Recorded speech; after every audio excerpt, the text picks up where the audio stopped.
two voices in boxing that are the most recognizable. One comes with a face. Obviously, Michael Buffer. Everybody, we call him the voice of boxing. I think Michael Buffer's the most recognizable? Most recognizable voice that comes with a face. Oh, okay. The second being Liev Schreiber. No. Yeah. Lederman. No, Letterman. Also Max. Listen. The judge, the one who does scoring for HBO. Harold Letterman. Yeah. No. 24/7. You don't think that's the most recognizable voice in boxing? He may have the most recognizable cards because they're often insane. Okay. But Okay, first round I gave it all the way to... Come on, that's the most recognizable voice of mine. the most discussed thing I hear about on 24/7, and a lot of people didn't even know that was you, you know, is the way what you bring to it is kind of this ominous, it's almost like voice of God talking about what all the fans and fighters are invested in. Do you know the impact that you have on boxing fans and the way now when they hear your voice, they associate that directly with their sport and like the ghosts of these fighters? I love that you think I am responsible for that. The reality, there's a kid named Aaron Cohn, and there's a crew of filmmakers, Bentley Weiner and Weiner. That's I'm sure he prefers to be called Weiner. Yeah, Bentley Weiner and the crew over at HBO who makes the 24/7 series are phenomenally talented people. And the person who really kind of makes me what I am on that show is the writer, Aaron Cohn. He has that idea that the guys used to, you know, the old NFL films guys used to do with Bob Vicenda, that they would kind of juxtapose the poetry with the violence of the sport. And that thing in boxing is just so compelling. That perspective, those, you know, somewhat antithetical perspectives, but it's always been great. It was there before I got there. As a true professional, you always credit the writers and the team. I get that. Thank you. I work on the microphone as well. Mike is a real good friend of mine. And if I could say, with all credit to the people that you mentioned, so Mike has a way of capturing the energy in the room, in the auditorium, in the stadium at the moment that the fight's about to happen, right before the bell rings. You have a way of giving the spirit of the sport when these guys are training and going through the process with your inflections. There seems to be a depth there is what I'm getting at. Thank you. Something that it bleeds into everything else you do as well, but because boxing is, I believe, such a spiritual sport. Existentialist. Right? Yeah. That's what it is to me, and that's why I love boxing so much. So what's the connection with you? I mean, you got Ray Donovan. There's obviously a huge boxing element in that. You're doing Chuck now. You've even been in the Hurricane. Where is it that connects you to the sport where you can vocalize the spirit? I don't know. I just love the sport. I think, like you said, there's a spirituality to boxing. I look at it as a kind of existentialism. There's something about boxing, for me, that it is an incredible metaphor for life at its most intense. There's a commitment in the 15 rounds or 12 rounds that a fighter goes through to prove himself is this incredible metaphor for life at its darkest and most triumphant. And it's one-on-one, and it's will against will.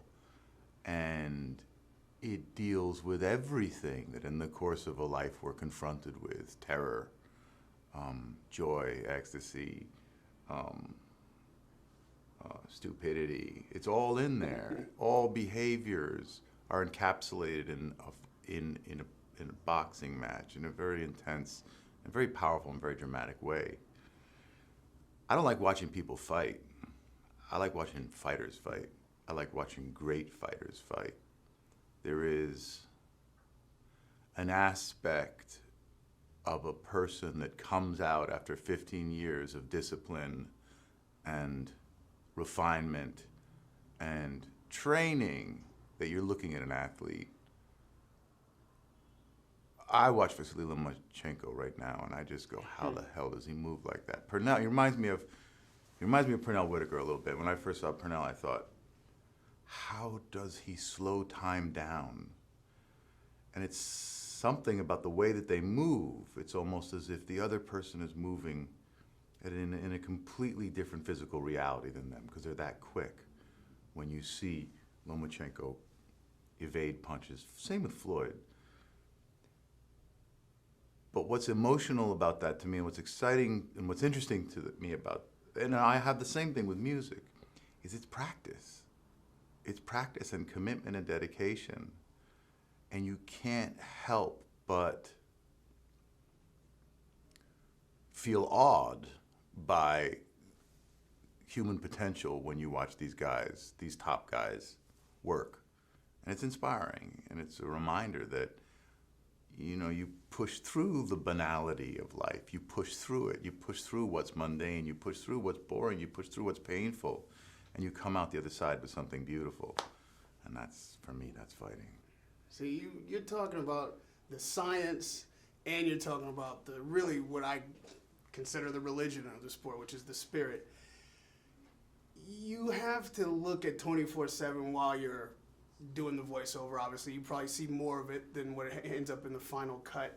Is there a fighter? I don't think I'm sure Lomachenko hasn't had one yet. But over your years, is there a particular fighter that embodies for you most what you're talking about, or one guy that you connect with more so than others?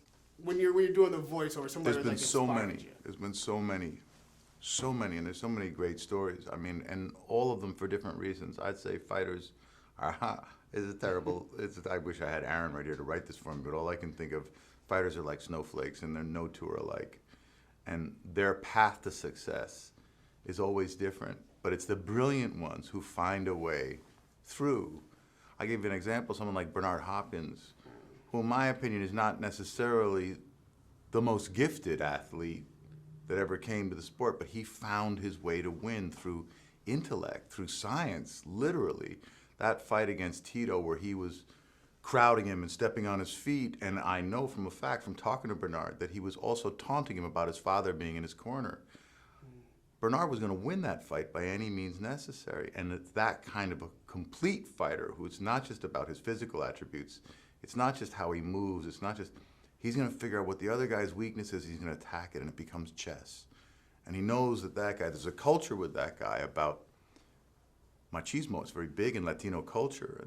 And he knew attacking that guy about being younger than him and about having his father there was going to get him angry and get him to exchange. And when he exchanged, he was going to be in trouble with Bernard Hopkins.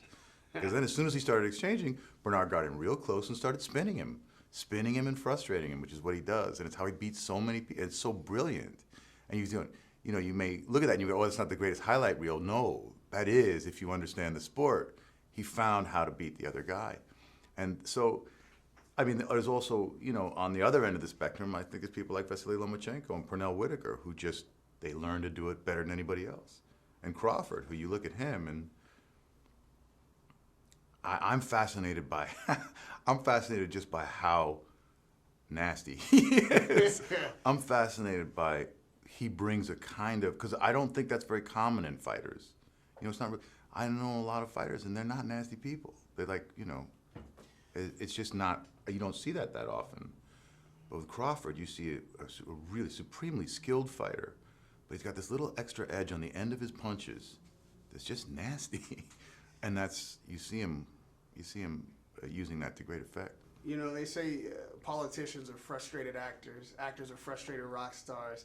Is Liev Schreiber a frustrated fighter? There's nothing about me that could even come close to being a fighter. I box and I train because I like it. I like that it keeps me moving. I like the, proprioception and neuroplasticity, all that stuff that comes with trying to fight. But every time I've stepped in with somebody who's at all skillful, I've ended up in bad shape. Man, lastly, this movie, he had Chuck Webner, had an epic, I would say, meteoric rise in that he was in the ring with the greatest of all time, and then the descent and the crash almost seemed like right over a cliff. How much of this do you think all fighters go through, looking at, you know, the arc of his career, the drugs, the success, all the things he put in, and then what ultimately seemed like ended in disaster for a while until he could pull it out of the fire. How much of that life arc do all fighters go through, and what do people learn through boxing that make movies like this, that connect with people who, like you say, don't even like fighting? I don't think people understand the commitment that it takes to be a professional fighter and how inherently tragic the arc of a fighter is. Floyd Mayweather is a 1 in a million in terms of professional fighters to make that kind of money and to have that kind of potential for comfort and longevity. The reality, like ballet dancers, the average fighter is done in their 30s. And that's extending now. You've got these, you know, with the new science of training, you got people fighting into their 40s and Bernard even fighting to 50. But it's unusual. And I think that if they do get a chance for the kind of stardom that someone like Floyd has, how prepared are they to handle it? You know, because it happens fast and it happens hard. And I thought that for me, that was one of the most interesting aspects of Chuck, is that, you know, that level of fame and celebrity is really intriguing to everybody, but what is it about, and can you really handle it? And what are you trying to, what are you doing? You know, what are you going to do with it? And I think that as we know from people who get in that situation, it can be incredibly damaging. Liev, I feel like I've had an incredibly informational and scientific discussion with you. I appreciate that. My pleasure. Boxing world appreciates that. It's a pleasure to meet you. Likewise. And we will see each other again soon. Bay Area's own Liev Schreiber. All right. What's up, San Francisco?